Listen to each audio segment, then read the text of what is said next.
Isang eroplano ng Philippine Airlines na may flight papunta sa Los Angeles, California, galing sa NAIA. Hindi natuloy dahil sa pumutok ang gulong nito sa bandang likuran. Ayon naman sa nakasakay na pasahero ay wala naman daw nasaktan or nasugatan. Naantala ang biyahe ng mga pasahero ng eroplano ng Philippine Airlines matapos pumutok ang ilang gulong nito noong Biyernes ng gabi. Nabahala ang ilang pasahero lalo't nangyari ito bago makapag-take off ng flight patungong Los Angeles, California. Sa panayam ng ABS-CBN News, sinabi ng isa sa mga pasahero na nakarinig na lang siya ng malakas na putok sa kanyang gilid habang nakaanggulong paakyat ang eroplano.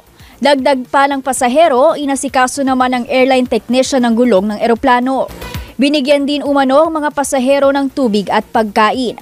Wala namang nasugatan sa insidente, sabi ng pasahero. Kinumpirma ng Philippine Airlines ang insidente at sinabing hindi tumuloy ang PR-102 sa pag-take off dahil sa technical issue. Pinagpahinga ang mga pasahero at nilipat sa sumunod na flight. Nagpapasalamat tayo na walang napahamak na pasahero. At ayon naman sa iba pang balita ay binigyan sila ng hotel accommodation ng Philippine Airlines at natuloy ang flight nila sa mga sumunod na flight schedule.